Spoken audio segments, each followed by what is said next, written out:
آج نوجوان لڑکا ہے کہتا ہے مجھ سے بھوک برداشت نہیں ہوتی۔ میرے بھائی رب بیماری لا دینا، اللہ سے دعا مانگے اللہ شفائے عطا فرمائے، اور دعا کرے اللہ آزمائش سے محفوظ فرمائے۔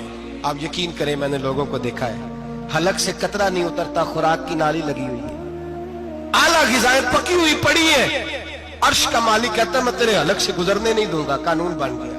میں نے دیکھا ہے ڈرپ پہ لوگ زندہ ہیں، بوتل لگی ہوئی ہے گلوکوز کی، گزارا چل رہا، اعلیٰ غذائیں پڑی ہیں، لاکھوں روپیہ تجوری میں پڑا ہے۔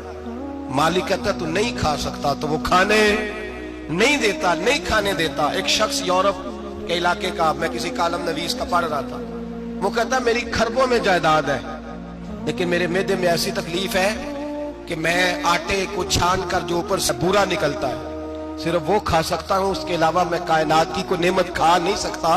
اور میرے بھائی وہ جب چاہے تو بڑے بڑے کھانے کھانے سے تجھے روک دے، تیرے دانت چبانے کے قابل نہ رہے، زبان نگلنے کے قابل نہ رہے، معدہ تیرا ہضم کرنے کے قابل نہ رہے، وہ جب چاہے تو جو مرضی کر لے۔ وہ کہتا چل تو میری مرضی پہ چلنا، ایک مہینہ میرے کہنے پہ نہ کھا، ایک مہینہ میرے کہنے پہ نہ کھا، تو یا اللہ تو کیا کرے گا؟ فرمایا صوم تصحو، میرے نبی پاک نے فرمایا تم روزے رکھو، اللہ تمہیں صحت عطا فرما دے گا، اللہ تندرستیاں دے دے گا، شفائیں دے دے گا۔ تم روزے رکھو اللہ تمہیں، سبحان اللہ، اللہ تمہیں، اللہ طاقت دیتا ہے، ہمت دیتا ہے، اللہ ہمت دیتا ہے۔ میں نے دیکھا ہے، میں نے بزرگوں کو دیکھا ہے، ضعیف لوگوں کو دیکھا ہے، کمزور لوگوں کو دیکھا ہے، میں نے دیکھا ہے روزے رکھتے ہوئے، مزدوروں کو دیکھا ہے روزے رکھتے ہوئے۔ میں اپنے ابا جی کو کہتا ابا جی اتنی سخت گرمی اور مزدوری آپ کرتے اور مزدوری کے عالم میں روزہ رکھتے، تو کہتے پتر روزہ کی آندا ہے، روزہ کدوں کو جاندا ہے، روزہ اپنی جگہ تے مزدوری اپنی جگہ ہوتے۔ اور کئی دفعہ مینوں فرمان لگے، مینوں یار سمجھ کوئی نہیں لگدی، پتہ نہیں روزیاں چ اللہ طاقت کتھوں دے چھڑدا ہے، اتنی زیادہ کام بھی زیادہ کریدا ہے تے روزہ بھی بھائی صوم تصحو، میرے مصطفیٰ نے فرمایا تو روزہ رکھ اللہ تجھے صحت عطا فرما دے گا۔ رب تعالیٰ تجھے، یہاں ہوٹل کھلے ہوئے ہیں، یہاں عجیب حالات ہیں، ہوٹل کھلے ہوئے ہیں، لوگ بہانے ڈھونڈتے پھرتے ہیں، کہتے ہیں کٹ لگ گیا تھا ذرا تھوڑا سا خون نکل آیا، سنی پلاس لگائی ہے تو روزہ نہیں رکھا، یہ ذرا مجھے تھوڑی دقت ہو گیا تو میں نے روزہ نہیں رکھا، کھانسی لگ گئی ہے تو روزہ نہیں رکھا۔ او خدا کے بندے، روزہ تو نعمت ہے۔ اور سبحان اللہ، میرے نبی پاک نے فرمایا لکل شیء زکات وزکات الجسد الصوم، فرمایا ہر شے کی زکات ہوتی ہے، وجود کی زکات روزہ ہے، روزے رکھو جسم کی زکات نکل جائے گی۔ فاقہ کرنا بھی میرے نبی پاک کی سنت ہے، مسواک کرنا بھی سنت ہے، اور فاقہ کرنا بھی، مسواک والی سنت زیادہ اپناتے ہیں لوگ، فاقہ کرنا بھی نبی پاک کی سنت ہے۔ ایک صاحب مجھے کہنے لگے جناب بیٹھ کے کھانا حضور کی سنت ہے، میں نے کہا کبھی کبھی نہ کھانا بھی نبی پاک کی سنت ہے، نہ کھانا بھی حضور کی سنت ہے۔ اور ہمارے فقہاء نے لکھا ہے جو روٹی زیادہ کھاتا ہے اس میں دو باتیں پیدا ہو جاتی ہیں، کیا کیا؟ ایک بولتا زیادہ ہے، دوسرا سوتا زیادہ ہے، غافل ہو جاتا ہے۔ فقہ اور حکیم اطباء ڈاکٹر کہتے ہیں کہ پیٹ خالی رہے نا جس آدمی کا، اس کا حافظہ مضبوط ہوتا ہے، اس کے ذہن کی گرہ کھلتی ہے۔ زیادہ کھانے سے تو خماری چڑھتی ہے، دماغ ڈھونڈتے پھرنا روٹی کدھر سے آج اچھی ہے، گھر میں نہیں پکی تو ہوٹل چلے جانا، کھانے کے سوا اور کام ہی کوئی نہیں۔ اور صاحب میرے نبی پاک علیہ السلام نے فرمایا کافر 7 آنتوں سے کھاتا ہے، 7 آنتوں سے، اور فرمایا میرا مومن 1 آنت سے کھاتا ہے، اس کے وجود میں کھانے والی 1 آنت ہے، کافر 7 آنتوں سے کھاتا ہے۔ فاقہ کشی سے نورانیت پیدا ہوتا ہے، کم کھانا۔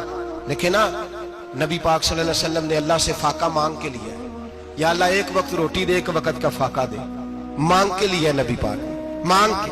حضرت ابو ہریرہ رضی اللہ تعالیٰ عنہ فرماتے ہیں بھوک زیادہ لگتی تھی نا جب مجھے، تو میں حضرت عمر سے، ابو بکر سے، عثمان، مولا علی سے کوئی مسئلہ پوچھ لیتا تھا، اور جب میں مسئلہ پوچھتا تھا تو وہ مجھے روٹی کھلا دیتے تھے، جب میں ان سے مسئلہ پوچھتا تو وہ مجھے، حضرت ابو ہریرہ فرماتے ہیں مجھے بھوک لگی، میں حضرت عمر کے پاس گیا، ان سے مسئلہ پوچھا، ان کا رواج تھا جب میں مسئلہ پوچھتا تو پہلے روٹی کھلاتے۔ ہمارے بزرگ یہ فرماتے ہیں کہ کھانے کھلا کے دین پڑھاؤ، صرف تمہارا کتب خانہ نہیں کھلا ہونا چاہیے، تمہارا دسترخوان بھی کھلا ہونا چاہیے۔ کسی نے نبی پاک صلی اللہ علیہ وسلم سے پوچھا تھا بہترین مسلمان کون ہے؟ حضور نے فرمایا جو سلام لینے میں پہل کرے اور روٹی زیادہ کھلائے، جو روٹی ہر وقت فکر کرے آ یار تو روٹی کھا لے، روٹی کھانے کی طرف توجہ دلائے۔ کھلانا سنت ہے، زیادہ کھانا اس میں بھی فرق رکھے۔ تو تو نبی پاک صلی اللہ علیہ وسلم کے صحابی حضرت ابو ہریرہ رضی اللہ تعالیٰ عنہ فرماتے ہیں میں نے حضرت عمر سے مسئلہ پوچھا. میں نے کہا حضور مسئلہ بتائیں. تو کہتے پہلے ان کی عادت تھی جب میں مسئلہ پوچھتا تو روٹی بھی کھلاتے. آج انہوں نے مسئلہ ہی بتایا ہے, روٹی کوئی نہیں کھلائی. تو مجھے کہنے لگے ابو ہریرہ تو سوچتا ہوگا روٹی نہیں اس نے پوچھی, تو نے کب سے کھانا نہیں کھایا؟ میں نے کہا آج صبح سے. تو جناب عمر کہنے لگے میں نے کل صبح سے نہیں کھایا. چل ابو بکر صدیق کے گھر مسئلہ پوچھتے ہیں. کہتے ہیں جناب صدیق اکبر کے دروازے پہ گئے, جا کر کے ان سے مسئلہ پوچھا. ان کی بھی عادت تھی جب کوئی مسئلہ پوچھنے جاتے تو دسترخوان بچھا لیتے. کہتے آؤ روٹی بھی کھلاتا ہوں مسئلے بھی بتاتا ہوں. کہتے ہیں گئے تو انہوں نے بھی مسئلہ بتایا, روٹی کوئی نہ پوچھی. تو کہنے لگے عمر ابو ہریرہ تم لوگوں نے کل پرسوں سے نہیں نہ کھایا ہوگا. اور ابو بکر کو 4 دن گزر گئے ہیں, تھوڑا سا دودھ ملا ہے یا کھجور ملی ہے, روٹی کوئی نہیں ملی. چلو در رسول پہ چلتے ہیں, آؤ حضور کی بارگاہ. کہتے ہیں نبی پاک کی بارگاہ میں آئے, حضور نے چہرے دیکھے, کریم سے مسئلہ نہیں پوچھنا پڑا. میرے مصطفیٰ کریم نے فرمایا بھوک لگی ہوئی ہے تم تینوں کو, 3-4 دن ہو گئے. اللہ کے رسول نے فرمایا مجھے پورا ہفتہ ہو گیا ہے. سبب کچھ اور ہے جس کو تو خود سمجھتا ہے. زوال بندہ اے مومن کا بے زری سے نہیں, بھوک نقصان کا وجہ نہیں بنی, وجہ کوئی اور بنی ہے.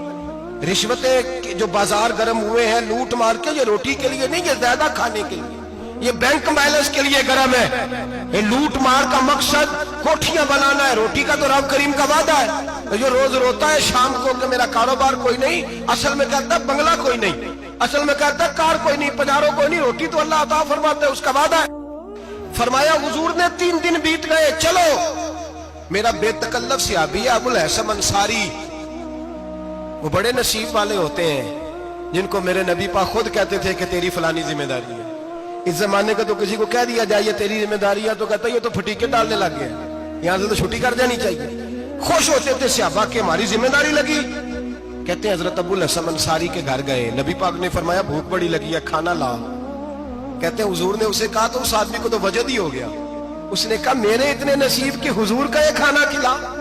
آؤ دیکھو دنیا والوں, آج جو سب سے زیادہ عزت والا ہے وہ میرا مہمان بنا ہوا ہے. فرماتے ہیں وہ دوڑے گئے, بکری اٹھائی, ذبح کی, بیوی کو کہنے لگے روٹی تیار کر. ادھر کھجوریں توڑی, انگور توڑے, کہنے لگے حضور آپ جب تک تناول کریں تب تک کھانا پک جاتا. حضرت عمر کہتے ہیں روٹی پک کے آئی, بڑا پیارا گوشت, بڑا اچھا سالن, بڑا خوبصورت خلوص والا کھانا. فرماتے ہیں میں نے بڑا ہی کھایا.